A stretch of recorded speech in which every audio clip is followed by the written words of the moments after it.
사랑하는 성도 여러분, 그리고 진리를 찾는 모든 분들께 주님의 이름으로 평안을 전합니다. 오늘 우리의 나눔을 시작하기에 앞서 잠시 여러분의 마음을 축복하고 싶습니다.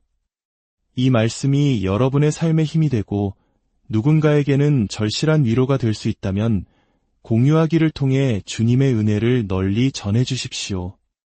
또한 구독으로 저희와 계속해서 이 믿음의 여정을 함께 걸어주시길 바랍니다. 이 영상을 시청하는 모든 분들의 가정과 삶의 터전 위에 하나님의 놀라운 평강과 축복이 가득하기를 간절히 기도합니다. 우리의 삶을 돌아보면 너무나 많은 순간에 우리는 그저 뒤로 물러나 앉아 원수의 공격을 속수무책으로 당하고만 있을 때가 많습니다. 나는 힘이 없어. 어쩔 수 없는 일이야. 원래 인생이란 다 이런 거지 라고 생각하며 체념해버립니다.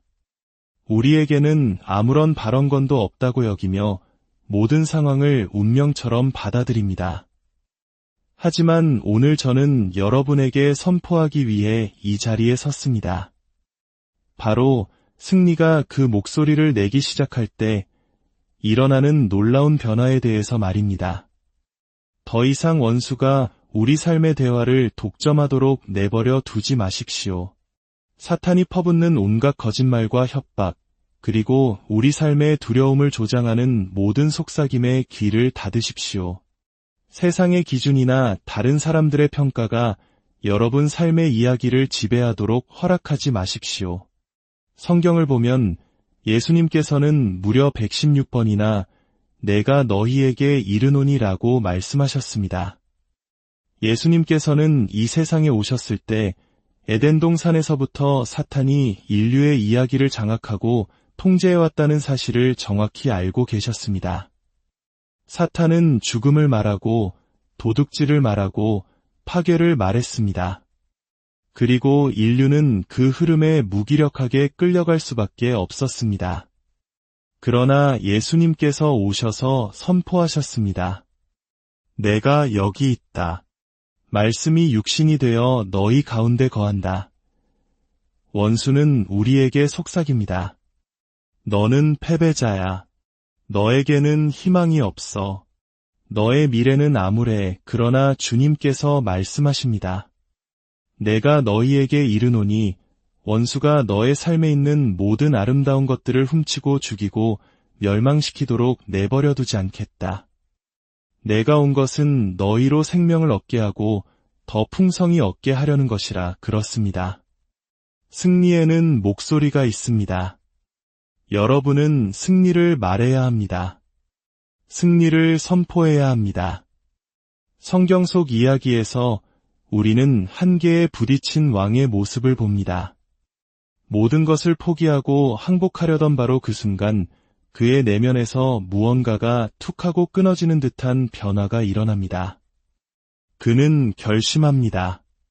내가 포기할 것은 이미 모두 포기했다. 더 이상 내어줄 것은 없다.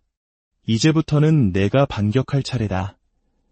지금 이 순간 여러분 중 일부는 마치 벽에 등을 기댄 채 막다른 골목에 서 있는 심정일 것입니다. 원수는 홍수처럼 거대한 폭풍처럼 여러분을 덮치고 있습니다. 여러분을 남김없이 불태워 한 줌의 재로 먼지로 만들어버리겠다고 위협하고 있습니다. 원수는 여러분의 금과 은, 여러분의 사업을 원한다고 말합니다. 여러분의 자녀들을 원한다고 소리치며 가정을 공격합니다. 여러분의 아내와 남편을 원한다며 결혼 생활을 흔들어 놓습니다. 삶의 모든 전선에서 동시다발적인 공격이 들어오고 있습니다. 그뿐만이 아닙니다. 원수는 여러분의 삶에서 모든 기쁨과 즐거움을 빼앗아가겠다고 말합니다. 여러분을 너무나 비참하고 불행하게 만들어서 삶을 즐길 수도 평안을 누릴 수도 없게 만들겠다고 합니다. 늘 불평하고 부정적인 생각에 사로잡혀 인생을 증오하며 살아가도록, 분노와 억울함 속에서 살아가도록 몰아갑니다. 여러분의 삶에 있는 모든 즐거운 것들을 쫓아와 빼앗으려 합니다. 어쩌면 오늘 여러분은 바로 그런 마음으로 이 자리에 오셨을지도 모릅니다. 하지만 여러분은 오늘 올바른 말씀을 찾아오셨습니다. 왜냐하면 하나님의 선지자를 통해 선포된 주님의 말씀이 수천 년 전의 기록으로 끝나는 것이 아니라 바로 오늘 2024년 바로 이 시간 우리의 삶과 가정 속에서 여전히 살아 역사하고 있기 때문입니다. 우리 안에는 두 종류의 싸움꾼이 있습니다. 한 종류는 평생을 훈련하며 그날을 기다려온 전문적인 격투가와 같습니다. 그들은 이 싸움을 위해 평생을 준비했고 기꺼이 쿵우 자세를 취하며 달려들 준비가 되어 있습니다. 하지만 또 다른 종류의 싸움꾼이 있습니다. 평소에는 운동도 잘하지 않고 싸움을 피하고 싶어 합니다. 저 역시 그런 사람입니다. 저는 싸우기보다는 차라리 도망치는 것을 택할 것입니다. 그러나 그런 사람에게도 절대로 건드려서는 안 될 어떤 날이 있습니다. 제 아들이 아직 아주 어렸을 때 미식축구 경기장에서 있었던 일입니다. 상대팀의 한 남자가 제 어린 아들을 거칠게 붙잡고 어깨 보호대를 잡은 채 마구 흔들었습니다. 그는 코치도 아니었습니다. 그저 화풀이하듯 제 아들을 흔들고 있었습니다. 그 순간 제 안에서 무언가가 폭발했습니다. 저도 모르게 이성이 마비되고 울타리를 뛰어넘어 경기장으로 달려가고 있었습니다. 마치 세상이 슬로우 모션처럼 느껴졌습니다. 저는 소리치며 달려갔습니다. 내 아들에게서 당장 그 손때 하나님의 은혜로 마침 그곳에 있던 저희 교회 성도 한 분이 저를 가로막고 붙잡아 주셨습니다. 목사님, 진정하세요. 그제야 저는 제정신으로 돌아왔습니다. 하지만 만약 그분이 아니었다면 그날 경기장 한복판에서 큰 싸움이 벌어졌을 겁니다. 바로 이것입니다. 원수가 내가 너의 자녀들을, 너의 가정을 파괴하겠다고 말할 때 우리 안에 바로 그 아버지의 분노가, 그 보호의 본능이 깨어나야 합니다. 기억하십시오. 이 싸움은 우리의 것이 아닙니다. 우리는 하나님을 등에 업고 싸우는 것입니다. 십자가가 이미 전쟁에서 승리했습니다. 예수님의 보혈이 이미 승리했습니다. 성경은 말합니다. 이는 힘으로 되지 아니하며 능력으로 되지 아니하고 오직 나의 영으로 되느니라. 만군의 주가 말하노라. 만약 여러분이 이것을 믿는다면 지옥이 여러분 삶의 이야기를 통제하도록 내버려 두지 않겠다고 결심한다면 지금 하나님께 영광의 찬양을 올려드리십시오. 누군가 당신에게 암 선고를 내렸다고 합시다. 이제 당신에게는 선택지가 있습니다. 지옥이 당신의 삶의 이야기를 쓰도록 내버려 두시겠습니까? 지옥은 당신에게 이렇게 속삭일 것입니다. 그냥 포기해. 너는 결국 죽게 될 거야. 희망은 없어. 수많은 사람들이 그렇게 죽어갔잖아. 하나님은 더 이상 기적을 행하지 않아. 아니면 이렇게 선포하시겠습니까? 사탄아, 너는 천국으로 나를 위협할 수 없다. 정신 나갔느냐? 내가 만약 죽는다면 어떻게 되냐고? 그것은 천국으로 가는 지름길일 뿐이다. 그 어떤 것도 나를 하나님의 사랑에서 끊을 수 없다.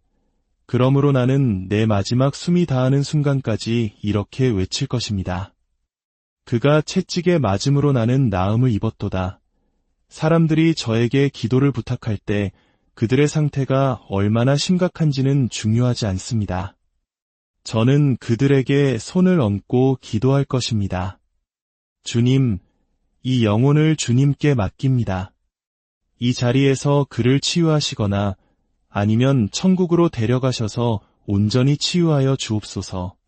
더 이상의 고통은 없게 하소서. 여러분, 분명히 말씀드립니다. 하나님은 여전히 살아계신 치료자이십니다. 그분의 채찍에 맞음으로 우리는 나음을 얻습니다. 원수가 끊임없이 여러분의 생각과 몸과 가정을 공격하도록 내버려 두어서는 안 된다는 것을 배워야 합니다. 저항하십시오. 여러분이 바로 여러분 삶의 이야기의 주인입니다. 잠언 18장은 말합니다. 죽고 사는 것이 혀의 힘에 달렸나니 혀를 쓰기 좋아하는 자는 혀의 열매를 먹으리라. 지금 인생의 폭풍 한가운데서 모든 것을 포기하고 항복을 협상하려는 분이 계십니까? 주님께서 오늘 저를 보내셔서 여러분에게 말씀하십니다. 승리에는 목소리가 있다. 성경의 모든 이야기들은 우리의 배움을 위해 기록되었습니다. 우리는 하나님께서 성경을 통해 보여주신 대로 반응해야 합니다. 승리가 목소리를 가지고 있다는 것을 깨닫기 전까지는 진정한 승리는 오지 않습니다. 성경이 말하는 대로 선포하십시오. 만약 당신이 간신히 버티고 있는 최악의 상황에 처해 있다면 성경에 있는 이 말씀을 붙드십시오. 항상 우리를 그리스도 안에서 이기게 하시고 우리로 말미암아 각처에서 그리스도를 아는 냄새를 나타내시는 하나님께 감사하노라. 이것이 무슨 의미일까요? 내가 어려운 일을 겪지 않는다는 뜻일까요? 고통이나 상실, 공격을 받지 않는다는 뜻일까요? 아닙니다. 말씀을 다시 들어보십시오. 항상 우리를 이기게 하시고 각처에서 이것은 내가 어디에 있든지 내 자신을 어디서 발견하든지 내 가족에게 무슨 일이 일어나든지 상관없이 하나님께서는 여전히 승리를 약속하셨다는 의미입니다. 그리고 우리는 그 승리의 목소리를 부여해야 합니다. 십자가가 이겼습니다. 보혈이 이겼습니다. 예수의 이름이 이겼습니다. 그리고 성경은 말합니다.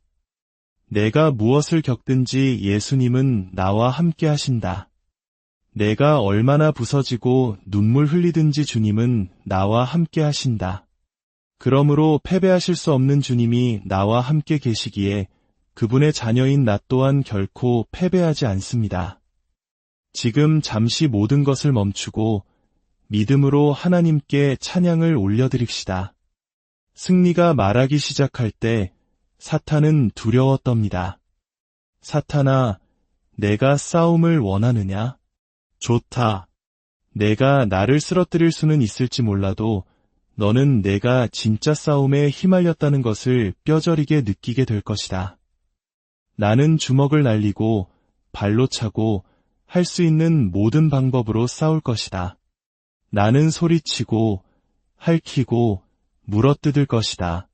하지만 너는 결코 나의 가족을 빼앗지 못할 것이다. 나의 재정을 빼앗지 못할 것이다. 나의 기쁨과 인생의 즐거움을 결코 빼앗지 못할 것이다. 왜냐하면 주님의 임재 안에 기쁨이 충만하고 그분의 오른편에는 영원한 즐거움이 있기 때문이다. 옆 사람에게 이렇게 선포하십시오. 슬픔과 눈물의 날들은 영원히 지속되지 않을 것입니다. 이제 승리의 목소리를 높이십시오. 여러분의 삶에, 가정에, 그리고 이 땅의 모든 교회 위에 하나님의 승리가 선포되기를 축원합니다. 여러분의 입술을 통해 생명과 축복의 말이 흘러넘치게 하십시오. 주님께서 여러분과 언제나 함께